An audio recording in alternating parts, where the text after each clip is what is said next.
Friendly reminder to rate, like, subscribe, and follow Teach Me Good wherever you listen to podcasts. Pretty please. It helps us out a lot. Okay.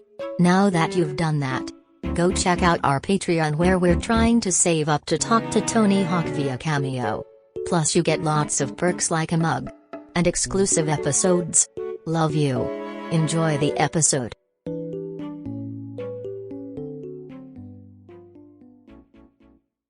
Welcome to the Teach Me Good podcast with your host Art Kai. Soon you'll hear from him and his friend Fernando, and later they'll talk to a special guest who will teach them about something. Not everything will be accurate, but hey, we're all just trying our best out here. Yeehaw! Enjoy.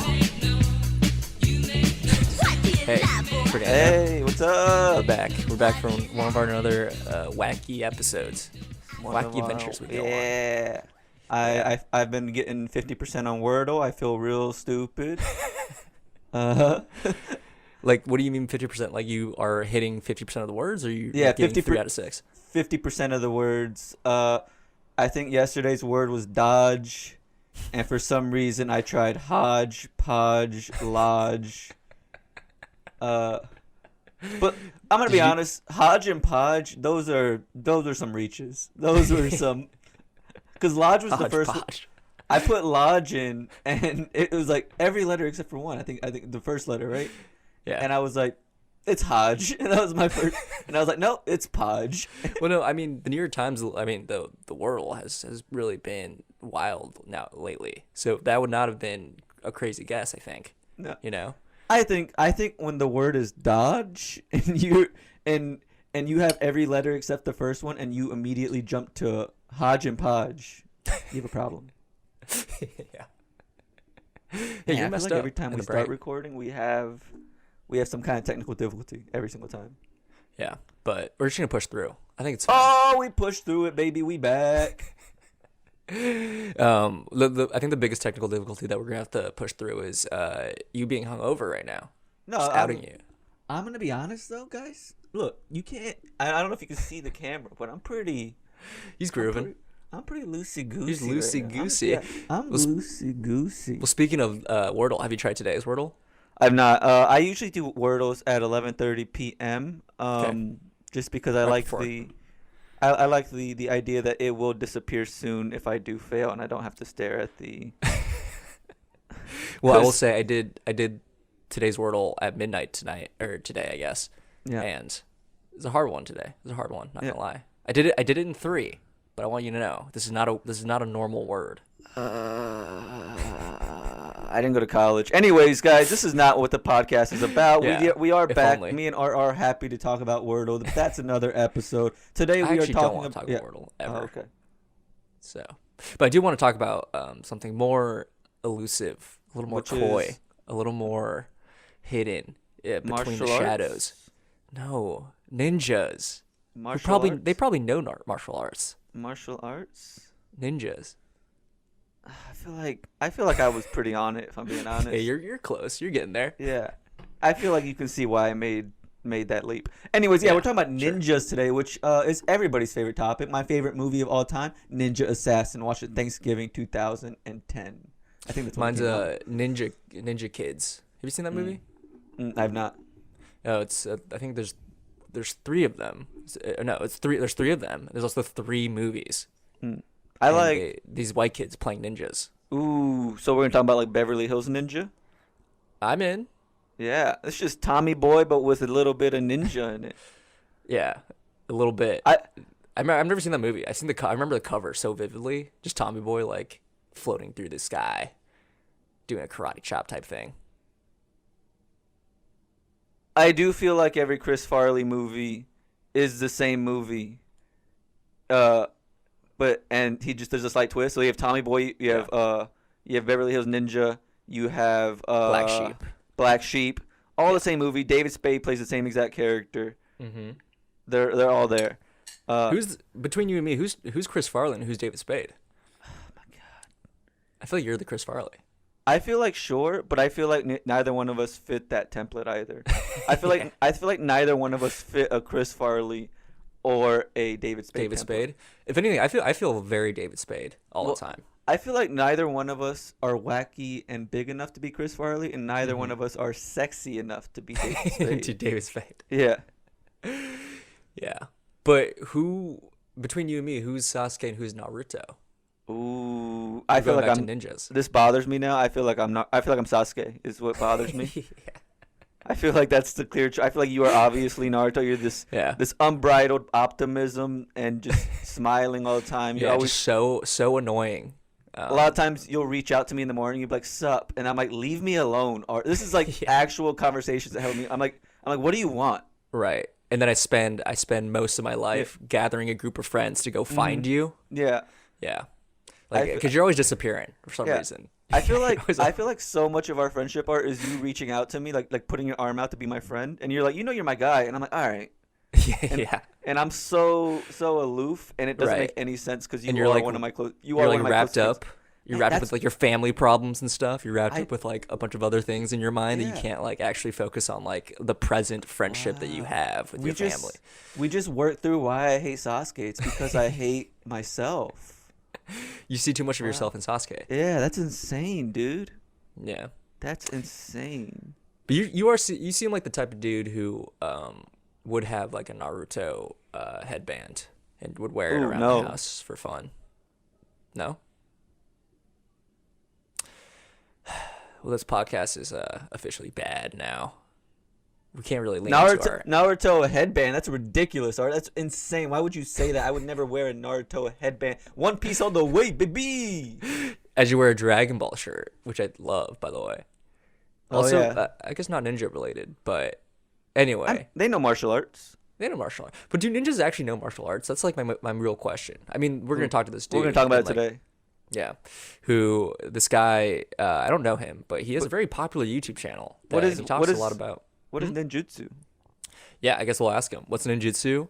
Were ninjas, I guess ninjas were real, but like to what extent? You know what I'm saying? Because technically you can be a ninja now, in a way. You can be like an assassin, like a Japanese assassin. I think my understanding is ninjas are like former samurais that don't follow the code of, what is it, Bushido, or I think is what it is? Yeah, the Bushido code. Yeah, they don't follow that, and then they I think a lot of samurais would like, they were like contracted to do missions, and then ninjas they didn't follow the rules of Bushido, so they could do darker, more like darker missions, arts. Yeah. That's my understanding. I could be entirely wrong. I am going off of like watching movies like Beverly Hills Ninja. Yeah. So Ninja these Kids. Ninja Assassin. All these movies that, I'm gonna be honest, are probably offensive to people that know about actual ninjas. I wonder if this is like racially tricky. Are ninjas like racially, I don't know, pointed? I guess. I think they are typically Japanese, but I mean, Chris Farley did break that barrier for the rest of us. Yeah, Naruto is blonde with blue eyes. He's Aryan, so. Yeah. I mean, yeah, he's a cartoon. I don't know about that. I don't know about that. Anyway, should we get started? Should we get into this? Let's get into the pod, everybody. All right, I'll give a little intro to this dude. This dude, I don't know him, but I want to. And this is why we talk to him, because I want to know about ninjas. This guy runs a very popular... Why are you in pain when I'm describing?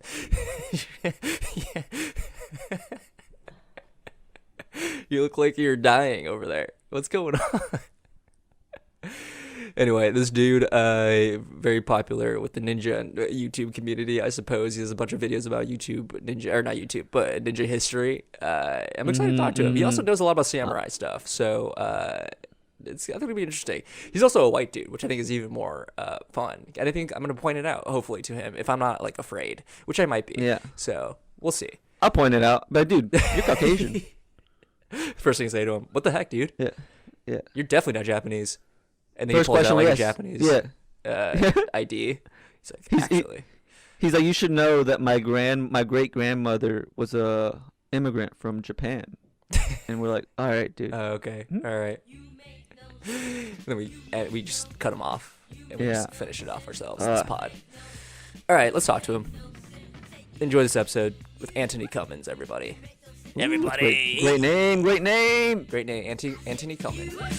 You make no sense at all. All right.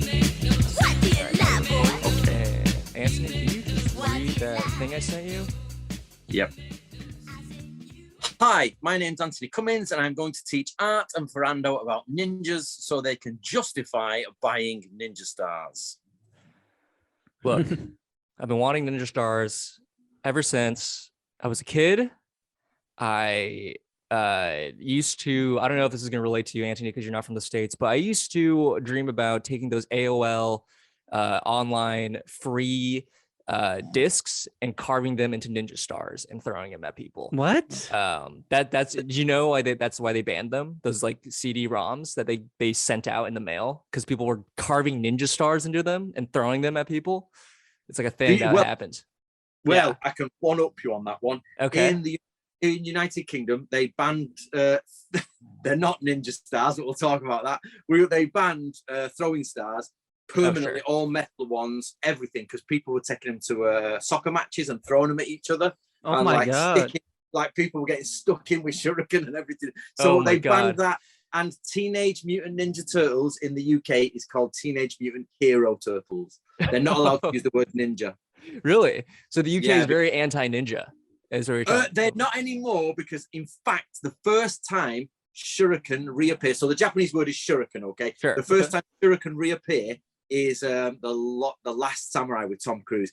From about 1985 to about 2004, all films had them edited out, and they tried to change the word ninja. There was such a big ninja craze here of people just going out with swords and throwing stars. Oh my God. So yeah, they banned it. So it's banned because of how hyped it was, how freaking sick it was. Hell yeah. And remember here, you're not allowed. There's massive gun control here. You're not allowed guns. You're not allowed blades. And so therefore, people taking out blades and throwing them in the like, They were just stop. They were purging each other. Yeah, pretty much. It was the first. Then again, though, 1980s Britain was a dangerous place with punks and football hooligans. So sure. Yeah, we don't understand the no weapons thing here. We just love weapons. Yeah, we have so many weapons. You can go to your local mall and buy shuriken easily, and probably a gun for sure. Yeah, and you can't have anything here. Nothing. The only people who have weapons in the UK are criminals. No, well, I guess all Americans are criminals, which is true. Yeah, it's like criminals don't.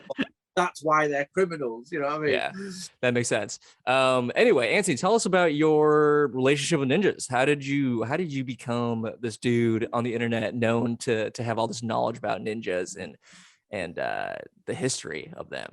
What's your context? Who are you? So basically, my name's Antony Cummins. I'm from Manchester. And what I've done is set about answering the question, what do samurai and shinobi, that's ninja, what do they really do? And we're doing that by going through to Japan. I've put a team together and we're going to analyze all the scrolls, all the ninja scrolls, and actually tell us what the history of the ninja is in truth. Because the ninja are so popular, and I realized all we know about them was wrong. So in about 2008, I set off on the quest to get it sorted. Wow. What influenced this? Like, was the Tom Cruise movie the one that really set you off? You're like, I gotta get into this? No. So I was born in 1978, which makes me 43 at the moment. And that was the 80s. So that means about 2-year-old, I entered the 80s till about, 12. And that was it. Ninjas, shuriken, as I say, they were banned. They were like Ninja Turtles everywhere. We're called Hero Turtles and ninja films a lot. And I've told this story a million times, but basically one of my earliest memories is going to a toy shop in north of England with my grandfather. I was holding his hand, I was looking up, and he said, do you want sort of the army or the ninjas, or it's cowboys or ninjas? And I looked at him, I was like, that is the most stupid question in the world. Of course it's ninjas. I love ninjas. And that was it. And that's one of my earliest memories. I don't know why, I just love ninjas. Wow. And so in 2008, you started... when everybody else did as well, it was a fad. But then when they sort of went on to something else, I just still love ninjas all the way from being a child to now.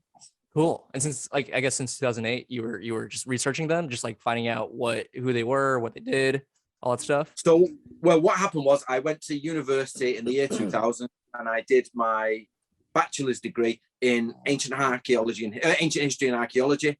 Cool. And what I did is I was wanting to do my master's degree before my possible PhD, which I didn't do. I did my master's degree. So I took a year off to go teach English in Japan and study with ninjas. I was like, oh, these, Hatsumi in Japan, I'm going to go be a ninja. So I went there and I realized it was all fake. And I realized a big con, basically. So I spent that year, I came home, did my master's degree in theoretical archaeology. I used all that information to go back to Japan. Wow. I did another year's teaching, and I found my first major translator, which is Yoshie Minami. She was one of my English students, and I just gave out homework. So when English students like, what's my homework? We're not talking about children here, we're talking about housewives and all that. Yeah. Adults. And I gave them a ninja scroll to translate, and nobody could do it. They were like, it's way too old. It's like, old English. It isn't like for us. But this one woman, Yoshie Minami, came back and went, I can do it. So I took her for lunch, and we decided to start publishing and translating. And she had a degree. Wow. Incredible. Okay, wait. So let's back up here. So it seemed you said that ninjas are a con, but the ninja scrolls exist. So how did we get? Tell me more. Yeah. What's going on here? So the first question is, what is a ninja? And today, if you ask a ninja, it's a person who dresses in black. They're the enemy of the samurai. They throw throwing stars, and they sort of do these strange rituals with their hands, and they have ninja swords dressed in black with, the slitting. And that's just not true. It's not 100% inaccurate, but that's not the case. So, but we've been led to believe that from the Japanese, because about 1910, a series of comics came out, and they basically started to portray the ninja differently, away from the samurai. And then bit by bit, they added the black, and then they put the mesh things on their hands, and then the shurikens were added and things like that. And then eventually they sort of became the farmer assassins, while the samurai were against them. And, and they lived in the mountains, but the samurai lived in lowlands. And this is just not correct. Yeah. Excuse the dog. If you've just tuned in, the dog is snoring. Like, so trust cute. dog. This topic is putting the dog to sleep, is what we're trying to say. Yeah. We talked about it so much. Everything. Yeah. So wait, the ninjas, I mean, Fernando and I talked about this on the intro, but are ninjas, they're not, are they samurai? Yes, they are. That is the main thing people don't understand. So in military terms in Japan, you had two types of military personnel. One is the samurai, and one is ashigaru. Samurai were, as you know, samurai. Ashigaru were the foot soldiers. They were like half peasants. They were the frontline soldiers, basically, given a spear, a sword, a bit of armor, off you go, lads. And they might fight for like 2 months of the year. But then they became professional later on. And samurai armies are built up of mainly foot soldiers, not samurai. Oh, so the ninjas are the foot soldiers? So in that sort of them two levels there are many jobs inside of samurai. You get a spearsman, you get people who do naval warfare, you get people who do measurement skills, meteorologists. Oh, it's the military. Total military. You get witch doctors included, like they look at the chi, like the Chinese chi aspects come in. You get historians and all that. Well, in that list of, say, 100 positions within the military is shinobi no mono, ninja.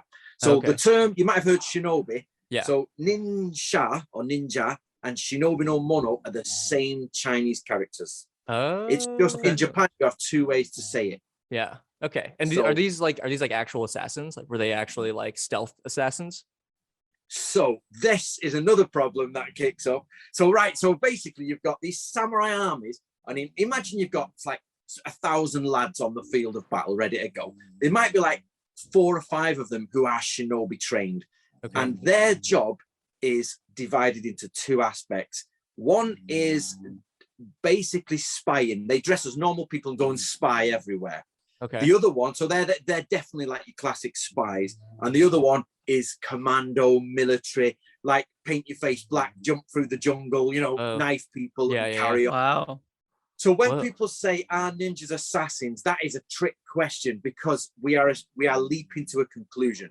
First of all, what is an assassin? Most people think an assassin is someone brought up from childhood, taught in like loads of different ways to kill someone. Yeah. Actually, an assassin is anybody who outwardly kills anyone for political gain. So I, with no training, can assassinate someone, but I'm not a trained assassin. So ninjas are not brought up as like in this group of people all training to murder. But they are people who crept in. They are people who bribed their way in. They are people who actually went over to the enemy and worked for the enemy before war. And then when the time came, they might slip a knife in someone important and then run away. So like the CIA. So basically, James Bond. Yeah. James Bond is exactly what a ninja is. He can walk in disguise and he can dress like them. He changes his accent. He speaks languages. At the same time, he infiltrates the bad guys. And then also he can dress up in the black gear, go in there and shoot people. That's why Ninja and James Bond are really popular. The same thing. Okay. Interesting. So James Bond gets figured out like immediately. People know James Bond is James Bond like 40 minutes, like 30 minutes into the movie though. They're like, this is a spy. They're like, that's a spy right there. Right. But Ninja's less. It is a good point that it's always James Bond. He could be the worst spy in the world because he's like, I'm James Bond as a spy. Right. His identity is not. Gives his name. He comes in a fancy suit. He's real high profile as soon as he shows up in the nicest car. Yeah, he's the most popular ninja, dude.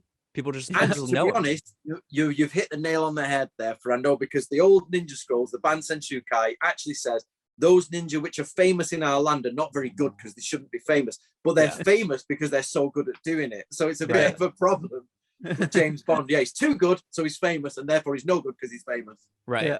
So does this do? Okay, I guess I have a few questions. Art? Yeah. Oh, we've lost Art, have we? Oh. Wait. Hello. Oh, there he is. Back. Yeah. Back. Okay, we're back.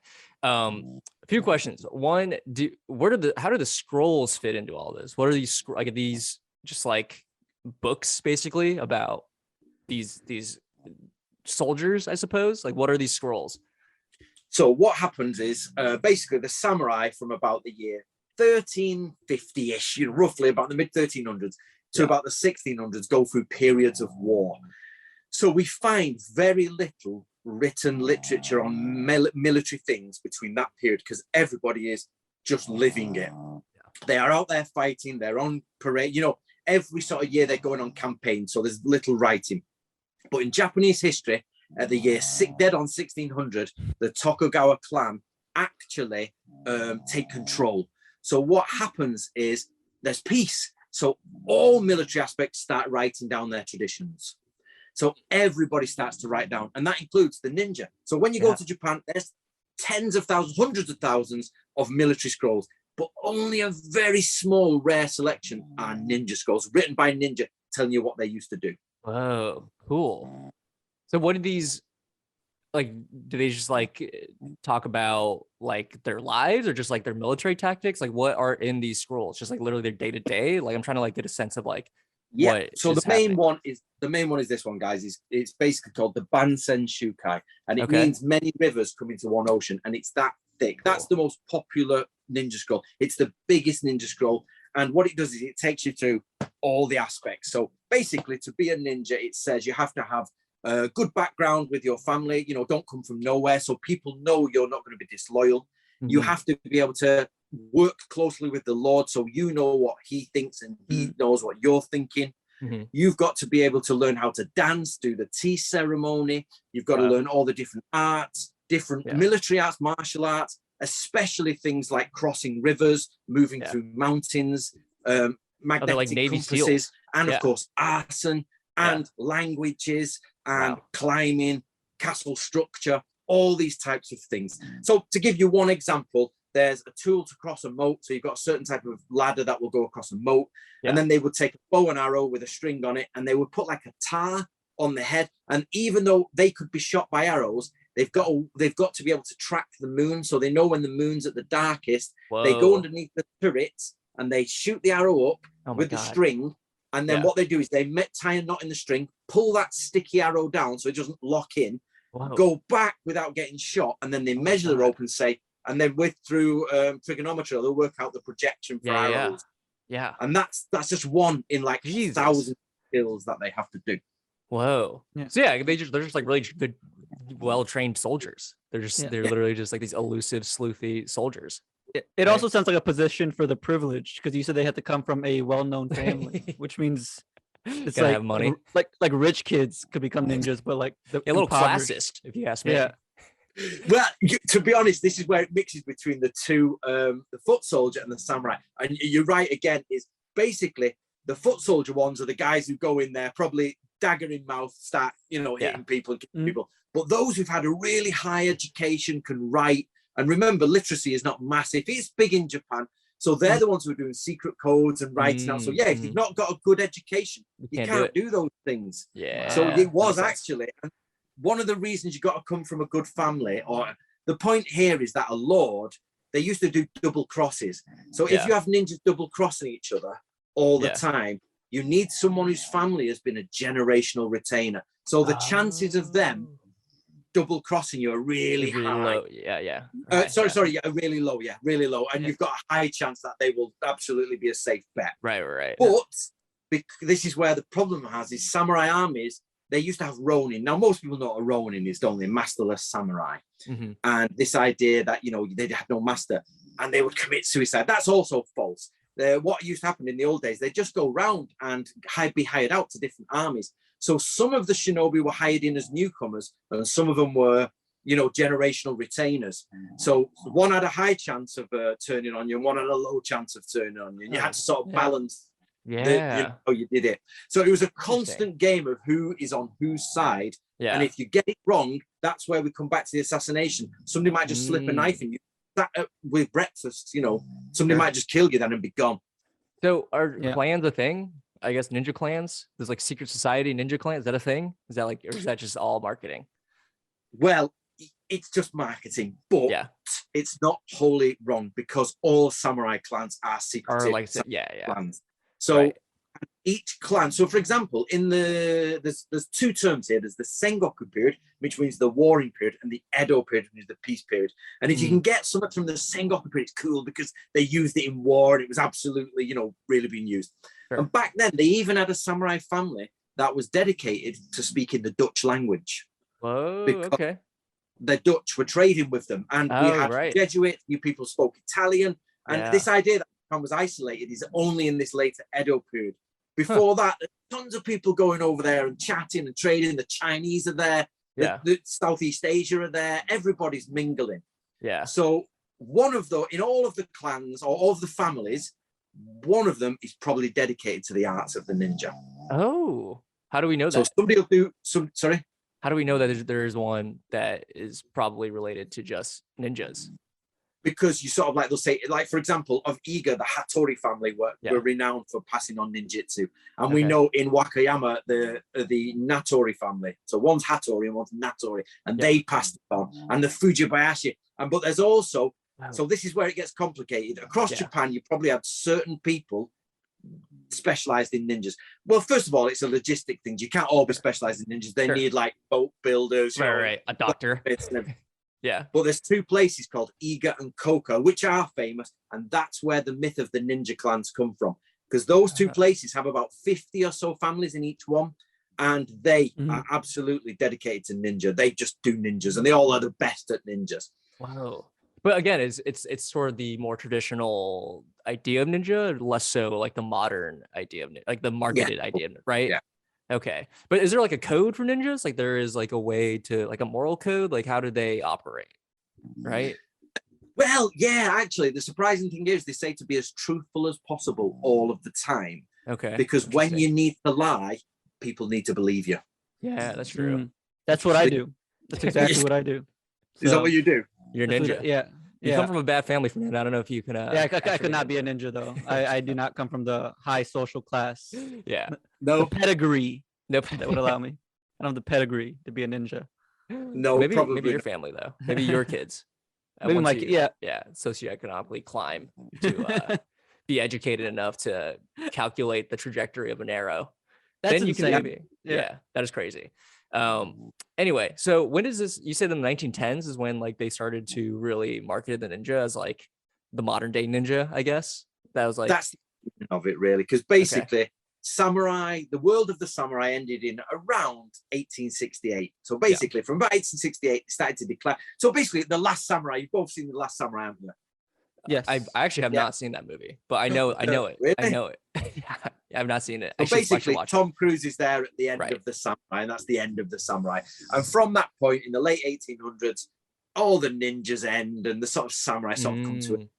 And they then take on the Western army, Western intelligence, and by the early 1900s, like 50 years later, there's just no more ninjas left, and they start making more comic books, and then anime becomes important. It. Yeah, 30s and 40s, you get anime starts, and then of course it goes to films and then computer games, and then it just carries on and carries on. Right. So ninjas probably look more like samurai than what they do in like Naruto, right? Oh, we keep losing him. No, I think I think Art's asking if they looked similar to samurais, or did they have like a different aesthetic to what they actually appeared like and what we were used to seeing. Yeah, exactly. This is actually where it becomes a difficult point, because ninjas in the main, if they were in disguise, would literally just be in disguise. They'd look like me. They're wearing like jeans and a t-shirt, you know? Yeah, they're jeans and a t-shirt, sort of that. Or if they are in the military and the army is on the move, they totally dress just in military gear, and they have their own little hut which says ninjas on the side, and they go out at night and murder anyone trying to come in. They infiltrate the enemy camp. You know they are ninjas. So but if they are creeping in to people's houses and stuff like that, we start to see dressed in black, masks over the face, normally that way. But that's also the same as a Japanese thief. If you've got a Japanese thief and a Japanese ninja, they would look exactly the same. I like probably guess when the downtime of war was, some of them were probably on the rob anyway. Do you know what I mean? They were like, you know, let's go and burgle that guy over there for a bit. So they don't look any different. But no, you wouldn't be like, here's a ninja, it's dressed in black, he's got a mask on, that's only a ninja. That's actually just a thief. Huh, interesting. And so the whole idea of like a Naruto like headband, like that's like fake, right? There's no way, is that a real thing? Well, the actual headbands are real, but they're not for ninjas. Those are, Hachigane, I think they're called. They're literally like that, and they stop swords hitting you when people cool, like a helmet. And that's what that's actually for. Oh, interesting. Very cool. Yeah. So does it bother you that there's like such a misconception of how ninjas are in modern day media? I feel like it would just be as a person who would know so much about ninjas, it would really bother me. It's like, this is not how it actually is, you know? It used to, but to be honest, everybody sends me a new, every time they're like, oh, have you seen the trailer to Last Samurai? I keep getting that bloody trailer every time, you know what I mean? Oh, Anthony, have you seen this? And all my friends are like, historical ninja, no, to just annoy me. So I'm like, no. Right. But I do genuinely I don't mind it being fanciful, I don't mind it being all magical and all that, but the original history is so much more impressive than the 1920s, comic history. Yeah. Why don't we just make fantasy films, games from that? Basically, Are there any films or anything like that, like any media that you think does have it fairly accurate to the way it was, or anything like that? There's one called, it's not a ninja film, but it's called 13 Assassins, I think, but in Japan, it's a Japanese film. That's very much how you would imagine them. But have you ever seen, what is it called? It's Gerard Butler, Lawful Citizen or something. Oh yeah, law-abiding citizen. Law-abiding citizen. That is the best ninja film ever. Really? Explain that. Best film, because he's got to go on a task of revenge, and ninjas were hired for revenge, or that's what you used. If you wanted to go on revenge, you used ninjutsu. And he tracks his enemy. He makes multiple plans. He's digging tunnels. He gets them, and he leads them all to where he wants to be, so that he can go through all of his own strategy. That's what ninjutsu is. Wow! I can't wait to tell people that Gerard Butler is my favorite ninja. He's my favorite ninja. And have you seen? I think Blood and Bone by Jay White. It's a very underground film, but Jay White. I have not seen it. No. Yeah. He's like he's sort of like a B-lister, I think, but he's around, and that's another one. Warrior who is on a path of rightful, correct path, but using deception. Cool. Okay. Yeah, this is good. I mean, I feel like I'm just so warped in my conception of like what I expect out of. Yeah, I am. Well, so that brings us to ninja stars, right? The word ninja star is just shuriken. And most of them were straight. They were actually straight, and you throw them like that. Or they're wheel ones and you throw them. Now, their history is not so clear. Possibly from China, but they do appear in Japan, and they're more of a swordsman's tool.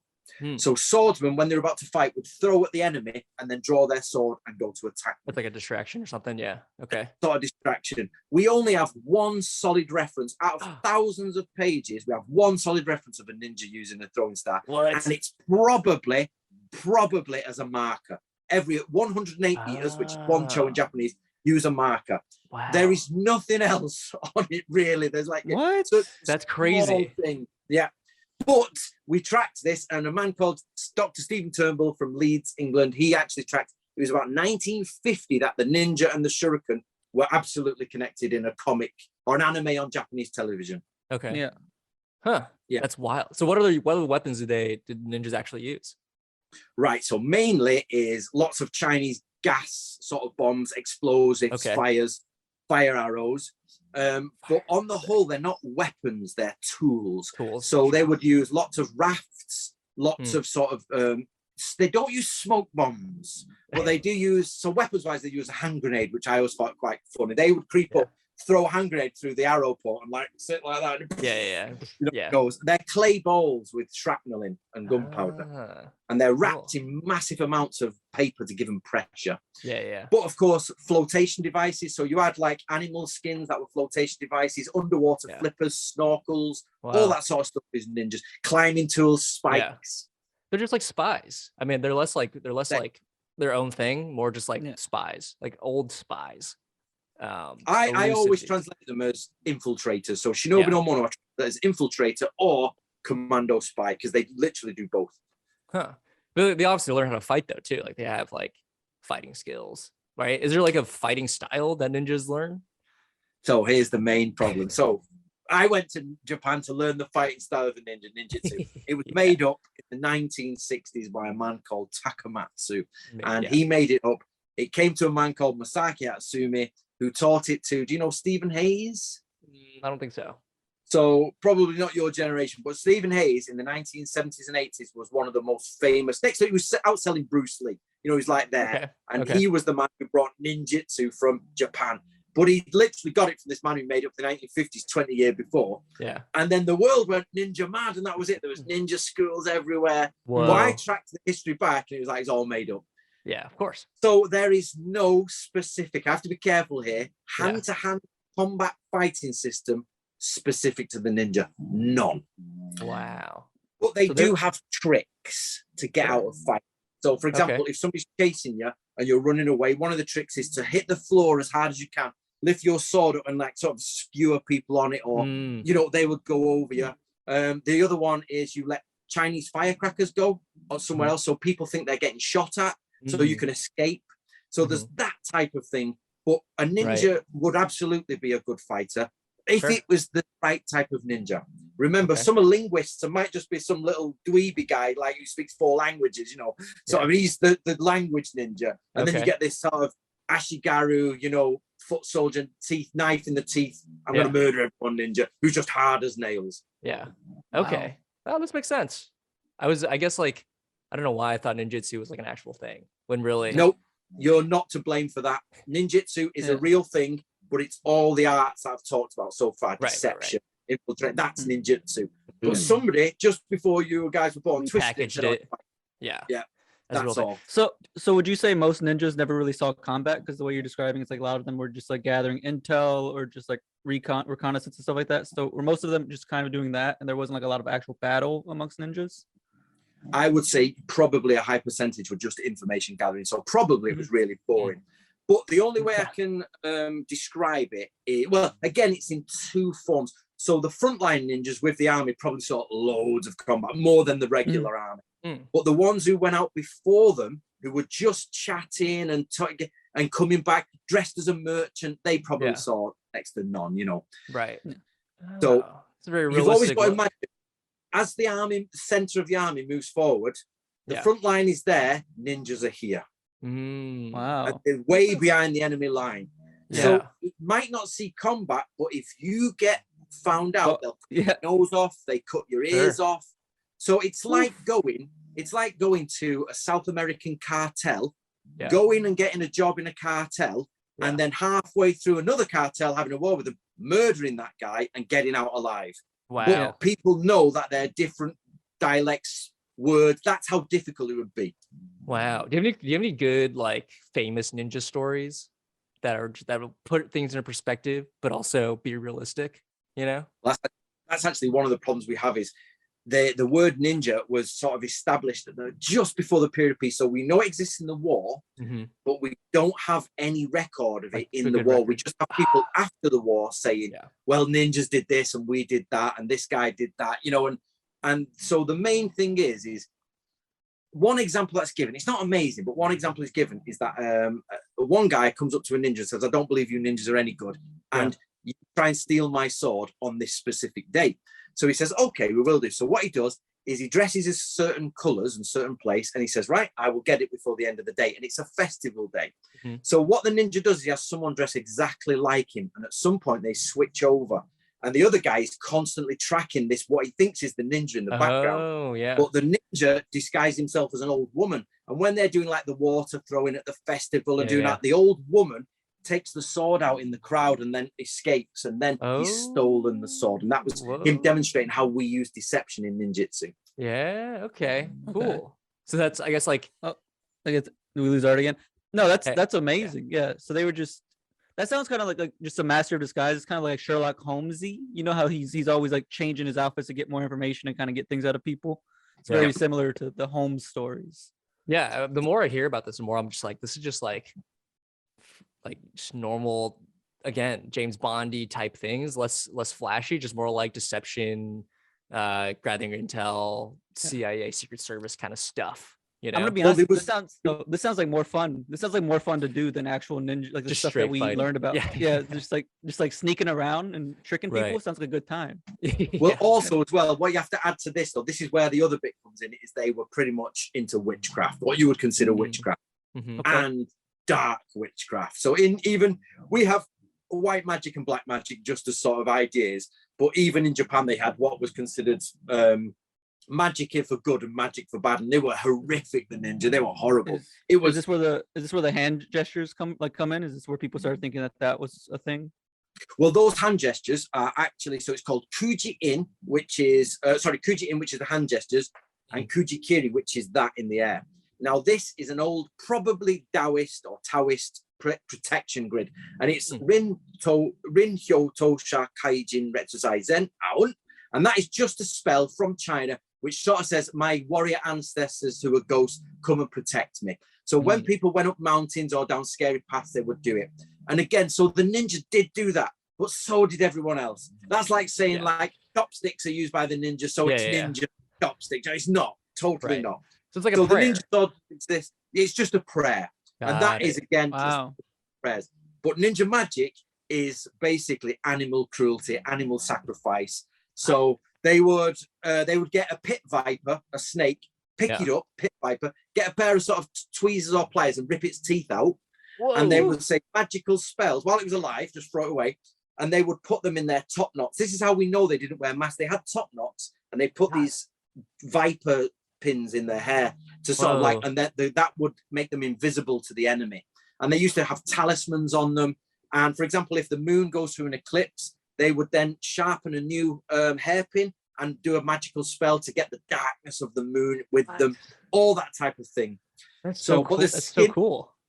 Well, then it gets a bit weird where they then get a live dog and pull its eyes out, and they then grind the eyeballs in and then put it in mercury or put it on a string, and they wrap it in red cloth, and they'll tie a red cloth bandana around them, and they'll literally go in like with the eyes of the dog they can see at night, and like dogs they won't be seen. And it's all like this animal sacrifice, bloody black witchcraft. Yeah, just like not based in any sort of real science at all. Yeah, just like freaking crazy people being like, all right, what can dogs do? How can I harness that? You know, I don't know. All right, have you ever put mercury in ground eyes in your forehead? That's a good point. I've never done that before. You've never done it. So you're talking about a man of science. You've never even done a test.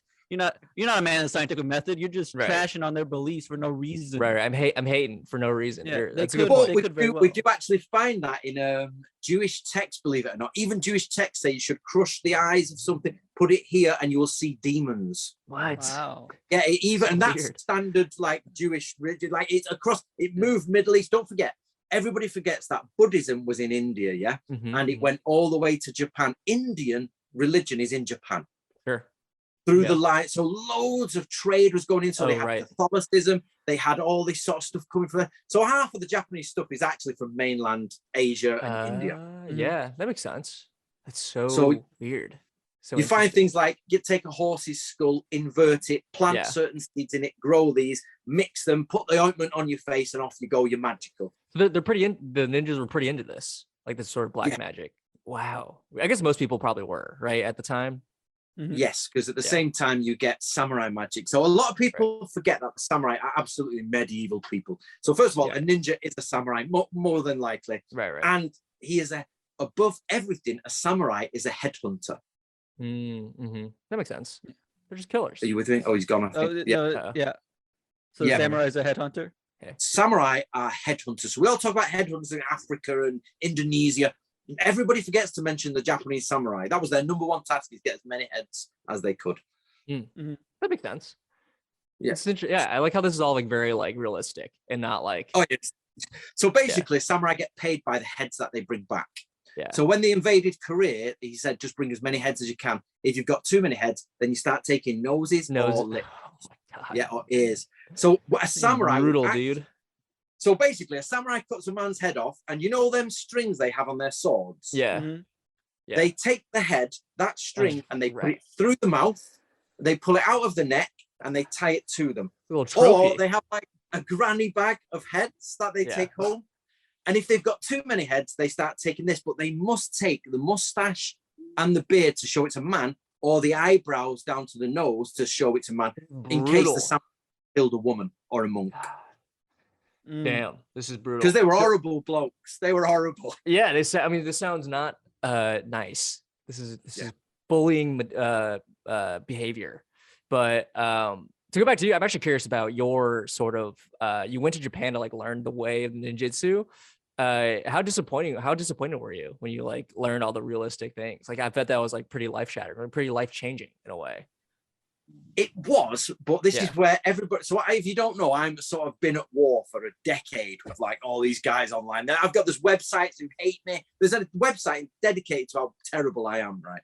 What? And the reason is because they all come from this one organization, the Bujinkan, which is like this Takamatsu guy. So I've said that's wrong, and they hate it. And there's probably been about 150,000 students in the last 40 years.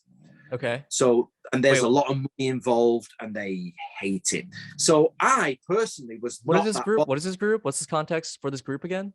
So do you remember there was the man called Takamatsu who taught Hatsumi, and he taught Stephen Hayes, who was at the Oh, right. This is the 1960s. That became a Right. Okay. Yeah. I got 1960s you now. Got it. Yes. Still going today, and the Grandmaster is about 90 odd year old now, and he's still going. Yeah. And there's a big sort of like divide. Do we believe Antony Cummins, or do we not believe Antony Cummins? You know, which one, you know. So what is so you were disappointed in like, and now there's a huge community out to get you, and you're on a hit list, which explains why you live in a cottage away from all of this. It makes sense. I'm curious about your personal, like, well, how did you, I mean, it seems like you made it your own thing, regardless of like your expectations of it. You're just like, I'm actually gonna change this and be like, instead of like the romanticized idea of ninja, it's like, I'm gonna be more realistic about it. And then dive into history. It actually took 4 years. Sorry. So 2004, I went to Japan, and by 2008, I'd absolutely knew them guys were fake, but it took 4 years. Wow. So what happened was, at first, I was really disappointed with the organization. I didn't think they were fake, but I knew something was wrong. And there was, remember, they're teaching that ninjas were assassins and ninjas lived in the mountains and all them things we've just said. So basically, there was a sentence in a book on ninjas from about that time where it said, take your best samurai and teach them in the arts of ninjutsu. And this was a quote from a historical document. And I thought, how can you take a samurai and teach them in ninjutsu if the ninjas are opposite the samurai and they live in this isolated village? I don't get it. Yeah. So I started looking. And then when I'd gone through some of the scrolls and started to get it, I was not disappointed. I was like, quickly dropped that. I was like, get rid of that crap. And I'm like, this is amazing. And then for like 10 years, I've just been going deeper and deeper into it. So I was never disappointed. And I expected everybody else wouldn't be disappointed. But oh my God, they were like not happy. So it was a long 10 years, I'll tell you that. Oh yeah, when you spend money on a thing, you don't want to be wrong about that thing. You know, like that's the worst feeling. The buyer's and they've remorse. All got black belts, remember, like 10th dance and 5th dance, and they're like, and they suddenly say, "What am I 5th dan of? What am I 10th?" Well, you know, somebody made up about 20 years ago. Wow, interesting. So, what is your current study like now in terms of ninjas? Are you still looking at the scrolls? You're still going to Japan? Like, how are you continue your research?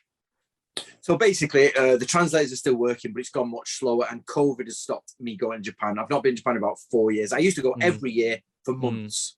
Nice. And do that. But basically, what I just remembered that we're in the 3rd year of COVID right now. I forgot about that. Surprise. Yeah. So basically, I can't go to Japan till all that's sorted. But I'm going to go straight back there. But actually, I've widened my scope now to all samurai and even to Chinese military history, because it's Chinese military history. Samurai were sort of like brought from that, and then the ninja are part of the samurai. So if you know it all, you get to ninjas. It's all related at a certain day. So you're mainly interested in Asian military history, less so Western military history? I actually really like knights. I love knights. I love offer and all that. But to be fair, I can't do both. Right. It's too much. I love both of them. But yeah, there's loads of really good plate people out there doing that. So nobody has done this before me. So I was like, let's get this done. And of course, I love ninjas really a lot. Yeah. Huh. Interesting. You just like medieval times. You just like you just like that era. Medieval and feudal eras. Pretty much, yeah. Yeah. Pre-gun time. Yeah, pre-gun. Yeah. Pre-Americans, Second Amendment times. I get you. I feel you. Unfortunately, America weren't even there, I don't think, when we had when the guns arrived in Japan. I think the guns arrived in Japan in 1550-ish. Okay. So where was America at that point? Just starting colonies, I think, wasn't it? Yeah, I think so. Yeah. Puritans and stuff just got through. So 1500s? I don't know my history. So the Puritans, I think, are 1700s, but people had landed in them before.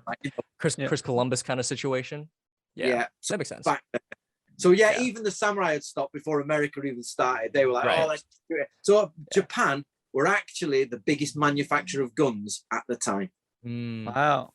So this idea that samurai didn't use guns is absolute nonsense. Yeah, they loved them and they shot everybody with them. Wow. Yeah, I mean, to the point where they threw firecrackers to trick people into thinking they were guns, and that was a reasonable thought. Yeah. Wow. And one of the skills actually that for example a ninja skill is you put you ram powder down a gun, you put a ball bearing down so it's sealed, your bullet, and then you put not wet but slightly damp paper and ram that down, and then you put a stopper in it, then you put more powder and then a smaller bullet, and what you do is you drop a fuse down it, so the fuse is next to the smaller bullet on the gunpowder, and you aim it, it shoots one out, and then you double shot the other one. Whoa. So you get 2 shots from a single shotgun. Nice. What? Well, they invented basically the modern day shotgun. That's so cool. Yeah, it's like bang, boom. It'd light at one end, shoot, and then the pan would flash that way and shoot again. And so it meant if they missed the first one, they go with the second one or double shot it off, and then they start drawing swords. Wow, interesting, cool. Yeah, this is you've explained it so well. I feel like I have no other real question. Fernando, do you have anything else on your mind about ninjas? No, I don't. Yeah, I don't have any. No. Do you have like a favorite ninja movie that you just like in general, like a movie where you're like, this isn't necessarily accurate, but I do really enjoy this movie? Yeah, like a fun ninja movie. Yeah, Sakura Killers. Okay. Ooh. Is that like a live action movie? Yep, live action, about 1983. I was about 6-year-old. It came out and it had ghost-faced ninjas. So it was a black gentleman and a white gentleman in Thailand, I think it was filmed. Nice. And they get trained by a Japanese immigrant who's ninjas, and they got these awesome red and green suits on with gold masks, and then the baddies are in black. And it was brilliant, and I've loved it ever since a child. Are you a fan of anime? Do you like ninja anime and stuff? I used to be into anime, but I've stopped about 20 years ago. I was about 20s, I sort of stopped. It got a bit much. It was like anime, and then all the time. It just got a bit much. But yes, I did. And of course, when I started doing this research, I sort of was like, oh, that's wrong, and that's not right, and that's a bit silly. Yeah. Except Ninja Scroll. Have you seen Ninja Scroll? I have seen Ninja Scroll. That is you awesome. Have? Oh yeah. I love Ninja Scroll. That's sick. It's my favorite anime ninja by far. Nice. Yeah, and this is good. I mean, and also we watched it, and my roommate and I were like, they're not doing a lot of ninja stuff, and it's like, oh, now I'm realizing it's because ninja are basically samurai at the end of the day. Yeah, it's like, oh yeah, they're doing like samurai stuff. It's like, oh, that makes sense. They're less. Actually, it's more accurate. It's a perfect example because he is hired to go and investigate something. Yeah. And he investigates it by walking around and then breaking into place. Exactly what ninjas did. Because I was 15 when that came out, and I was like, why is he not wearing a ninja suit? Where's the ninja stars? Exactly. But later I'm like, go back and I'm like, that's amazing. That is awesome. It's an amazing. If anyone hasn't seen Ninja Scroll, go watch it. It's an amazing piece of work, not just an anime. Art's always bringing this podcast back to anime every single time. This guy loves I'm not a animes. weeb. I'm not. I promise you. I promise. Did you watch Basilisk then? I've not. I don't know what that is. Right, Basilisk was basically the Eager and Koka ninja villages in anime fighting each other. Oh, that's cool.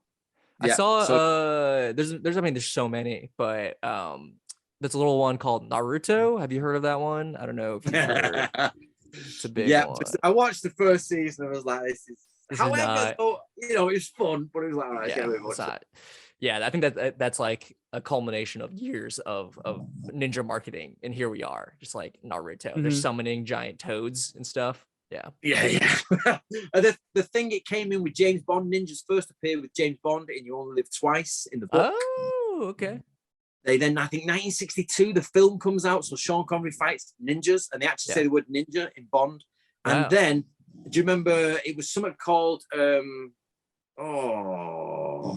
actually forgot it now. It's a really famous TV serial that came out in 1980, which had the first ninjas in.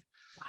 Yeah, and that was sort of like the Shogun by James Cavell. The book came out, and then that was it. Then after 1980, you could hardly spot ninja, and then it was ninjas. Mental. Everywhere. It's just like media. They just like someone was like, "Oh, ninjas are cool again." Like they just like decided like people started making media.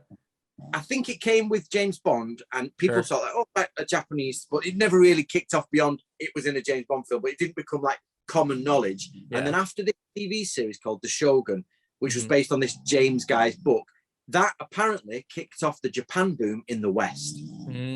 So overnight, karate schools opened, Japanese restaurants opened. It was watched by that many people. Wow. That it just changed America and the UK. Right. Of course, like Hollywood, like hopped on board and like they, you know, was like, what's cool? Ninjas, they're interesting. They're sort of like sneaky. And it's just like this, interesting reflection of.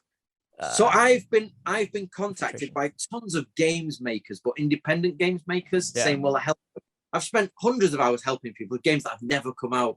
So, now I have to say, you're actually going to get this published because I've done this before. But there's one set now, a game which looks like it's in development. They've been given a certain amount of money to do a test game, which will then go on to possibly being signed. So I'm helping with that at the minute. So I'm really trying to get in the games anime. I would be an advisor for them. Imagine how cool an anime would be with like the dog's eyes and the like an actual realistic ninja stuff. Yeah, it'd be awesome. Did you ever play Ghost of Tsushima? Are you a big gamer? No, I'm not. Well, as I say, I used to play. I'm older. I used to play Street Fighter 2. Yeah. Okay. I was crap at it. Dead. Yeah. So I had a friend of mine sold his PlayStation 1 so I could play to me for 20 quid, about $30. And this was years ago. And I got Tenchu 1. Do you remember Tenchu, the computer game? Do not remember that one. Right. It's probably the best ninja computer game there's ever been. Wow. Okay.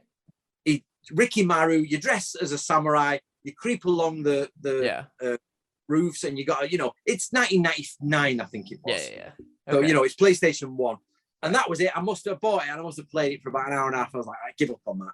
Yeah. So the amount of people who've emailed me and said, "You played Ghost of Tsushima?" I'm like, sod off. I have not played the bloody game. Yeah. Get out. Well, apparently it's pretty good. Apparently it's pretty accurate in terms of like they're trying to really depict samurai, the whole era, like the Mongols invading Japan, like that stuff. That whole era. They did one major problem though. They took 1500s warfare style. Yeah. And then they superimposed it to the Mongol invasion in the 1300s. So there's actually about 200 years difference in the armor and equipment they're using. But yes, they are bang on with the Mongols. Yeah, you're very a fool, loosely based. You're a fool. I know, I'm a fool. I don't know my history, this is why we have Antony Cummins come on and just describe how everything works for me. All right, like this is why we need this podcast because I don't know anything. I want to learn. All right. No, but you are in a way right because they apparently it's been really good. But what they did is they just thought the armor was better in the 1500s and it's cooler. It's cooler, but the story of the Mongol invasion is awesome. Also pretty cool. Yeah. Right. Well, that's great. Do you have anything else you want to say about ninjas? Start wrapping up, Antony. Anything else on your mind? Basically, I don't want to be one of those sort of history Nazis. You've got to do that. You've got to look at it this way. You don't gatekeep ninjas, but totally get away from that daft idea of shuriken and this. Just go into the black magician, James Bond, commando spy, and you're there. Yeah, that makes sense. Cool. Anything else in your mind, Fernando?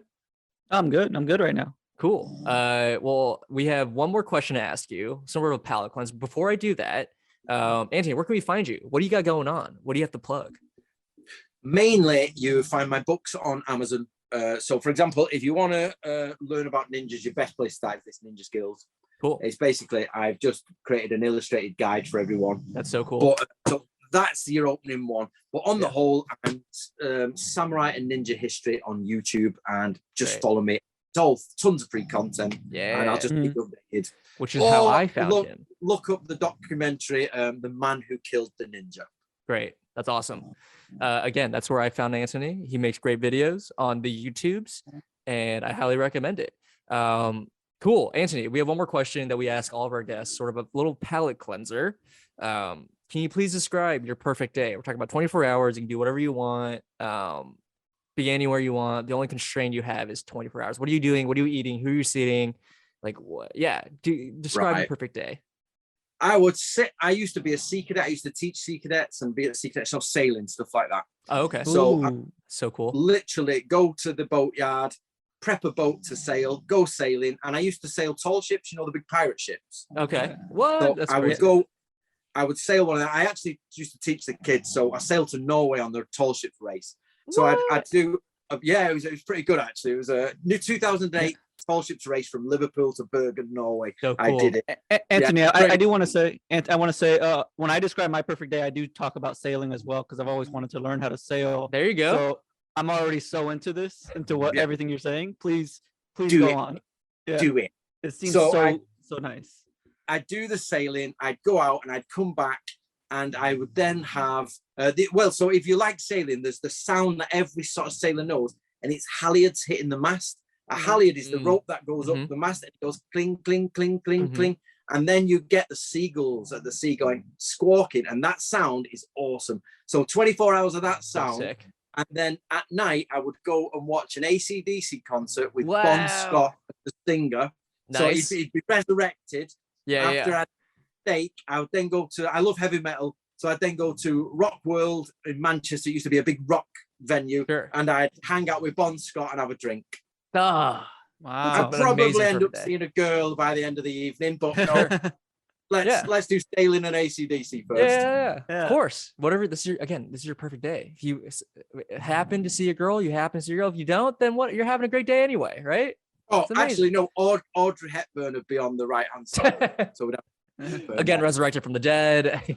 Totally resurrected. And everyone's resurrected. Be a single ninja in sight anywhere. Anywhere, yeah. In fact, ninjas away wouldn't from exist. Me. Yeah, get away. Trying to live my life.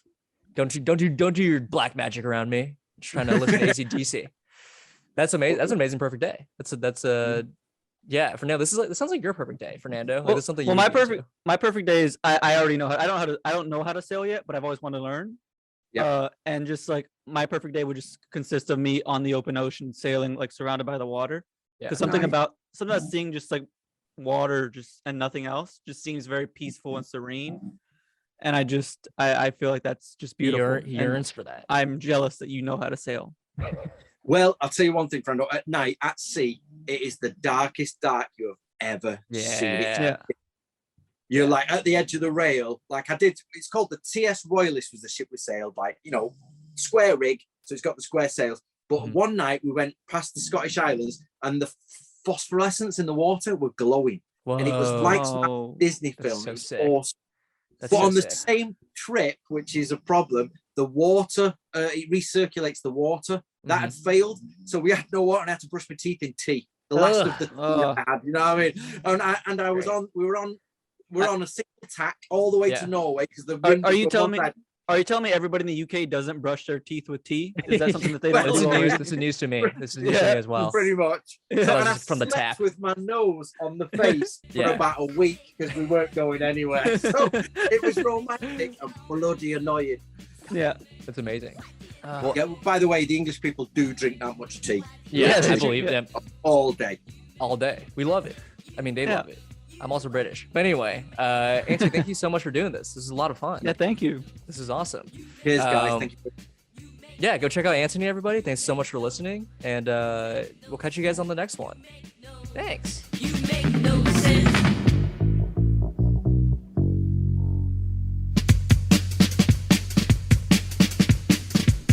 All right, Fernando. Hey, y'all, how y'all doing? I have a confession about Antony Cummins. What's the confession? So I was looking him up on the internet.com, and he's right. There are multiple pages of him of people being like, "Is Antony Cummins a fraud?" Yeah. I was like so nervous to come into this conversation and being like, oh god, he's gonna fucking just bullshit his way. But he seems like a guy who's actually done his research and like knows what's up and has a very realistic view of what ninjas are. Or maybe he's just a really good shinobi and he knows the ways of deception. Art. This is a man that knows how to deceive. Right. But I mean, if you know the ways of the shinobi like that, he probably does know what he's talking about. So like he knows the way. Either way. If he knows how to deceive us, he probably knows what he's talking about as well. Exactly. He knows all the fake stuff. But it's funny because like I was reading the some of it, like some of the conversations about why he's a fraud, and it's just like funny because it's just like he doesn't take this text seriously. What's up? Can you hear me? I hear you. I got you. Okay. All right. Yeah. Did I cut out? I don't know. Anyway, you cut out. God. Look, I'm never gonna do one of these Zoom podcasts ever again. You just keep cutting. I can't do it at this apartment anymore. I think the internet here is just too bad. Anyway, I was reading some of these comments and they're just like, he doesn't take this one random text seriously. He doesn't take like this random he said this wrong thing. It's like it's very nitpicky of like what makes him a fraud, which I think is like interesting. It's like it's clearly just like these people who are like upset that their conception of ninja stuff is like not is being challenged. Also, right. It's also just like history stuff, right? Where it's just like, how can you really know? All we have are these texts, and that's it. You know? Yeah, so like, we're all just trying to interpret it the best we can.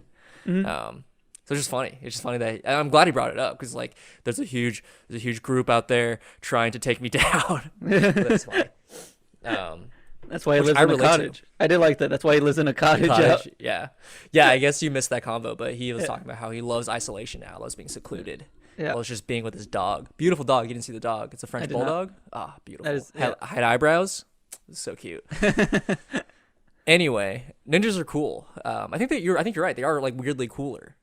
It is. There is something like interesting in just the idea of like, I mean, I even just hearing the idea that he was giving us, I was romanticizing the idea of just like sneaking into enemy territory, completely unknown, and all you're doing is gathering info. Something about that. Like if I was in war and that's all I had to do is trick people, I could justify my place in the war. Yeah, well, you're gonna have to do that in Russia soon. They're gonna send you to Russia. Honestly, if they sent me into Russia to fucking like they taught me Russian, I was like "Do svidaniya," doing that shit. I'd be so into it. I would love what I do. Getting intel, yeah. Because I don't know if you know this, listeners. I love capping. I love capping. I've been trying to dial it back because it's been it's been a real strain on my relationships, but I love capping. I think this podcast has convinced you that you will lean back into it now. Because you're not just capping for you, you're doing it for the ninjutsu, the shinobi. Yeah, I'm doing it for not my ancestors, but somebody's. Yeah, some ancestors in Japan. Not even yours, which I think is even more special in a way. Yeah. You're honoring a culture that is died out. And that's beautiful. No, but there is something that is like very interesting about that. Just going in and like being able to deceive people on that level is very, very like just interesting to me. Yeah, it is funny that like we've gotten here. Like we have really marketed ninjas as such a big thing that we're now like Naruto, Ghost of Tsushima. You know what I'm saying? Like it's just like these over the top depictions. Yeah. Well, yeah, we love things that are huge and big and fantastic. That's like when we talk about anything, we always make them way more action packed than they actually are. But like the idea, I think you're right though. Like the idea of like sneaking around, something just more, something more special about it in a way. Or like, have you ever seen the show Burn Notice? Nah. There's this. It tells the story of Michael Weston, a former spy who's like trying to get back into the CIA. Yeah. And at one point, the spy Michael Weston in the show Burn Notice. I mean, okay, I was stalling until you got back. At one point, the spy Michael Weston in Burn Notice, he's like casing. He's like watching somebody. Yeah. Like, just like watching somebody. And he goes, the truth about spies is a lot of it's just you sitting in a hotel watching somebody. Yes. And he goes, it's not glorious, it's not fun, it's not action packed. Boring. He goes, you really just have to sit there and hope you don't eat too much to gain too much weight. Yeah. And And then he goes, because when it does, it can get very action packed very quickly. Well, that's like why I'm alive, dude. I live for the tension. You Yeah. wait for it, and then the payoff. It's so good. It's so I do. Yeah, that's why I commit to bits way too long. It's because it's just like I'll do something so subtle for like a long time. Builds up, and then the release is so good. Yeah, then when someone notices it, I'm like, yes. Yeah, that's why I love edging. It's like it all goes back to edging, you know. Art's always talking about edging and anime. Those are the two things he talks about constantly. All right, we should go. Yeah, it's time for us to go. Yes. I have things to do today. Yeah, and also I want to say I'm not hungover anymore. Yeah. So, yeah. We did it. We're thriving. Are you still wearing the Dragon Ball shirt? No, dude, I'm wearing fucking Kiss Me I'm Dallas, boy. Yeah. If people don't understand, I guess you'll never understand because you're not watching this on video. But if you're watching a video, you'll notice perhaps an outfit change from both of us. So maybe not. I don't remember what I wore the other day. But anyway, thanks so much for listening. Do you want to sign off? Catch you on the next one. We love you all.